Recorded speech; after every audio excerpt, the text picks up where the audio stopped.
तो आज मैंने गेहूं धोनी है और गेहूं लेके आती हूँ।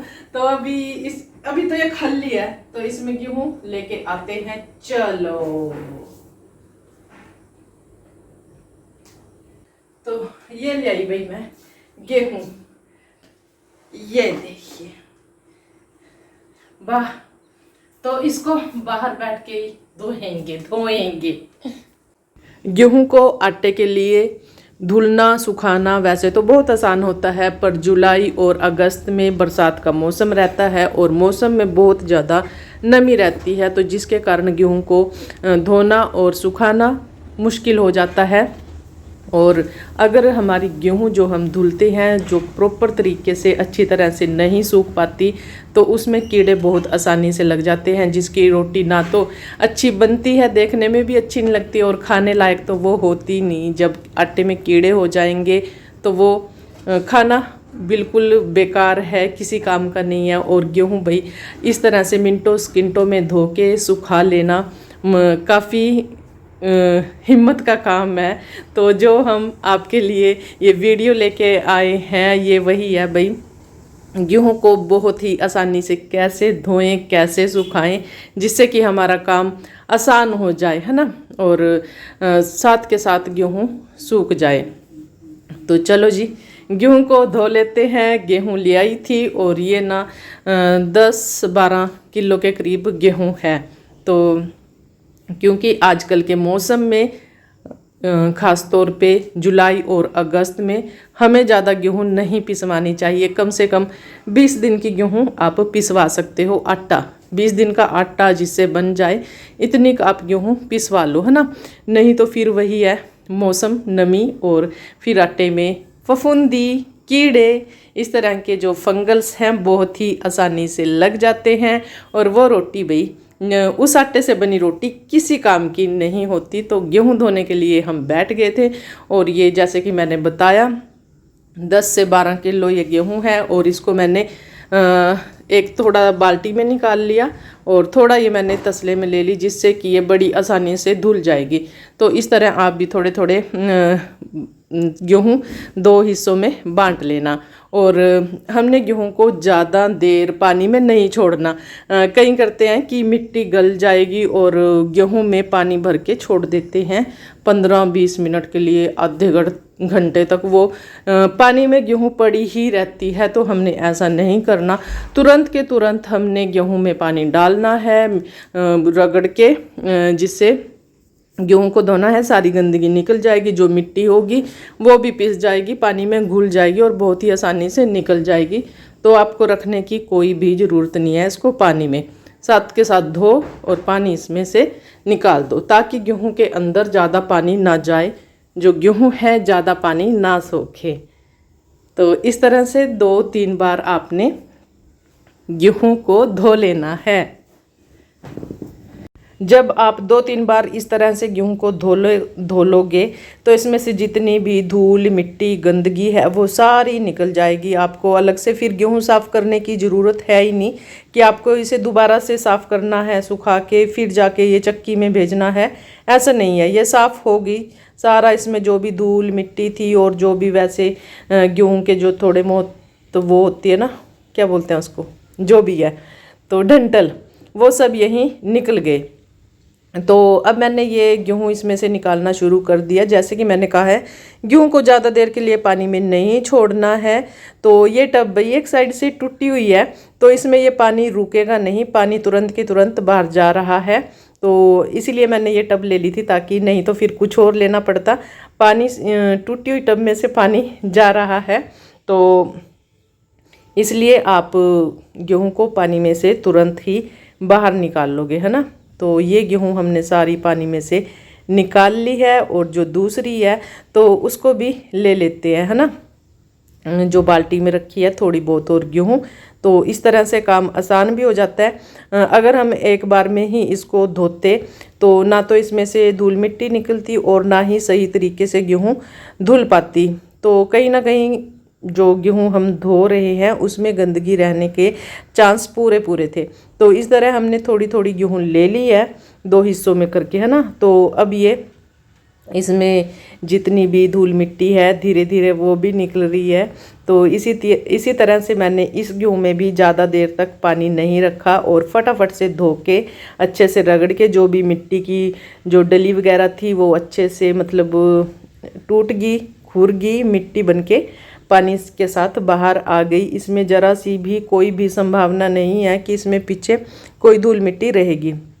तो इस तरह से आपने सारी गेहूँ निकाल लेनी है और ऐसे बर्तन में निकालें जिसमें से पानी निकलता रहे। तो ये एक साइड से जैसे कि मैंने बता दिया टब टूटी हुई थी तो पानी रुकने का कोई चांस नहीं था। पानी जितना गेहूँ में था सारा पानी वो निकल चुका है। तो यहाँ पे हमने अच्छे तरीके से गेहूँ को धो दिया है और साफ़ सफाई यहाँ से कर देते हैं ताकि अगर कोई गेहूँ वगैरह नीचे गिर गई ना यहाँ से उठाते हुए तो आसानी रहे, है ना। तो यहाँ से साफ़ सफाई और मिट्टी भाई बहुत ज़्यादा मिट्टी थी, बहुत आसानी से निकल गई है। तो अब इसको सुखाने का तरीका आप जान लीजिए कि हमें जुलाई, अगस्त या फिर जैसे सर्दी का मौसम होता है नवंबर में तो चलो सूख ही जाती है, दिसंबर हो गया, अपना जनवरी हो गया तो उसमें मुश्किल हो जाती है। बल्कि नवंबर में इतना मुश्किल नहीं है, फरवरी में इतना मुश्किल नहीं है, गेहूँ आसानी से धूप में सूख जाती है। तो जैसे कि ये देखिए भाई पानी सारा गेहूँ में से निकल चुका है। टूटी हुई टब है ये, नहीं तो कुछ और जैसे कि मैंने बताया कुछ और की किसी और उसमें बर्तन में ये निकालनी पड़ती जिससे कि पानी अच्छे से इसमें से निकल जाए।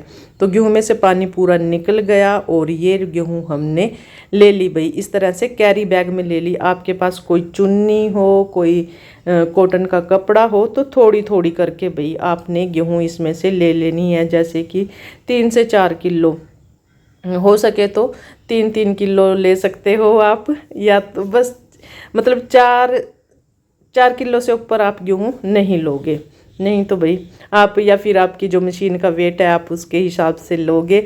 और ये गेहूँ मैं आज मशीन में सुखाने जा रही हूँ क्योंकि मैंने पहले भी गेहूं को सुखाया था पर वीडियो नहीं बनाई थी। बहुत सारे कमेंट्स आए थे कि आपने वीडियो क्यों नहीं बनाई थी, हमें भी गेहूं धोते सुखाते बहुत प्रॉब्लम होती है। तो आज भाई मैंने वही काम किया तो आप सभी के लिए वीडियो बना दी। तो पहले तो ये मशीन चली नहीं थी तो वही है ना गेहूं के अंदर से ये सेटिंग नहीं हुई थी तो दोबारा से मैंने जो कैरी बैग था उसको सही किया और फिर मशीन को चला दिया। और सही ना मशीन इतने अच्छे से चली है ना और गेहूं बहुत ही अच्छे तरीके से सूख गई थी। और मैं यहाँ मेरी खुशी का ठिकाना नहीं था कि देखो आज मैं आपको बता रही हूँ कि मैं गेहूँ कैसे सुखाती हूँ और आप भी इसको अपनी गेहूँ जो आटे के लिए पिसवाते हो ऐसे सुखाना और धोना। क्योंकि इस वीडियो की ना गांव में तो बहुत ज़्यादा ज़रूरत पड़ती है क्योंकि गांव में हर घर में जो गेहूँ स्टोर की जाती है आटे के लिए उसको पिसवाते हैं धो के साफ़ सफाई करके, है ना। चलो शहरों में तो फिर भी मार्केट आटा रेडीमेड आटा ही ले आते हैं पर गेहूं का जो अपना शुद्ध आटा होता है ना उसकी तो बात ही अलग होती है। तो ये देखिए भाई गेहूं बहुत ही अच्छे तरीके से आपको नज़र आ रहा होगा, एक एक दाना किस तरह हाथ से नीचे जा रहा है। अगर गिल्ली होती तो दाने हाथ पे चिपक जाते और आपस में भी चिपके से रहते ये। तो ये भी बिल्कुल सूख गई। अगर हम इसको पंखे के नीचे सुखाते हैं या फिर धूप में एक दिन की धूप या हवा में रख देते हैं तो ये बहुत मतलब कि शाम को हम इसको चक्की में आटे के लिए भेज सकते हैं। और आप देख भी रहे होंगे कि मैंने ये कितनी सी गेहूँ ली, 4 किलो से ऊपर मैंने गेहूँ नहीं ली थी। और मैंने इस मतलब गेहूँ को 3 बार के उसमें ही सारी गेहूँ को सुखाया था। तो आप चुन्नी ले सकते हो, कॉटन का कोई भी कपड़ा उसमें बांध के गेहूँ को और वॉशिंग मशीन में डाल देना। गेहूँ बहुत अच्छे से सूखेगी, आपको कोई भी प्रॉब्लम नहीं आने वाली है, आपका काम बहुत आसान होने वाला है। तो मुझे तो भाई बहुत अच्छा लगा, बहुत अच्छा। तो मैं तो ऐसे ही करती हूँ जुलाई और अगस्त के महीने में और फिर दिसंबर हो गया, अपना जनवरी हो गया। तो इस तरह से आप गेहूँ धोइए सुखाइए, काम बहुत आसान हो जाता है। नहीं तो गेहूँ को सूखने में भाई 4-4 5-5 दिन लग जाते हैं, कई बार तो पूरा हफ्ता ही निकल जाता है। क्योंकि जब मैं ये गेहूँ धो रही थी ना कल बरसात का पूरा मौसम बन गया था और अगर मैं इसको ऐसे ही सुखाती तो ये बहुत मुश्किल हो जाती, बहुत ज़्यादा। सूखनी तो थी नहीं हालांकि पर अब हमने तुरंत गेहूं को सुखा लिया, क्योंकि कल की बरसात आ रखी है, 2 दिन लगातार बरसात आ रखी है। और इसको कभी हम अंदर करते, कभी बाहर करते, कभी धूप में रखते, तो बहुत आसान काम हो गया भाई। इस तरह से आप अपनी गेहूं धोइए, आटा पिसवाइए और मस्त वाले फुलके खाइए, मस्त है ना, साफ बिल्कुल हाइजीनिक। तो इस तरह से भाई आप भी एक बार ट्राई करना। तो ये देखो भाई, मैं जैसे कि मैंने कहा ना, ये गेहूँ 10-12 के करीब होगी मेरा अंदाज़ा है।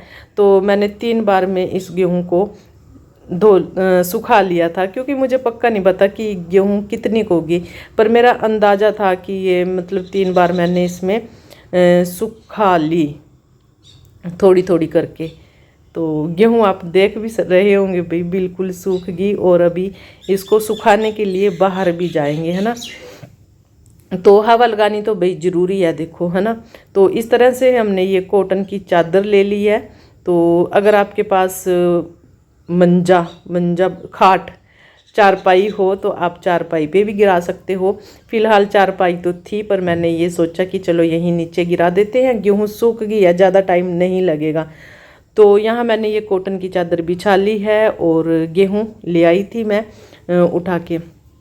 तो यहाँ इसको थोड़ी थोड़ी हवा लगेगी, धूप लगेगी। मौसम तो है, हालांकि धूप नहीं है, जो भी है चलो हवा लग जाएगी तो गेहूँ अच्छे से सूख जाएगी, ताकि भाई कल हम इसको चक्की में भेज दें। आज तो मुश्किल है मुझे लगता है, क्योंकि बिल्कुल ही बरसात का मौसम है, बरसात आ सकती है। और जैसे कि मैंने बताया, अगर यहाँ लगता है कि बरसात आ गई है, फिर पंखे के नीचे इसको सुखा के हम चक्की में इसको आराम से भेज सकते हैं और मस्त वाली रोटी खा सकते हैं इस आटे से बनी हुई। तो अगर गेहूँ साफ़ सुथरी हम पिसवाते हैं ना, तो उसकी जो रोटी होती है वो भी बहुत साफ़ सुथरी और स्वादिष्ट मीठी रोटी बनती है। और चाहे फिर उसको हम रुखी भी खा सकते हैं। खा के देखना कभी इस तरह से गेहूँ धो के सुखा के अच्छे से, और फिर उस रोटी को खा के देखना भाई कितनी मीठी लगती है वो वाली रोटी। तो आज की वीडियो में इतना ही, बाय।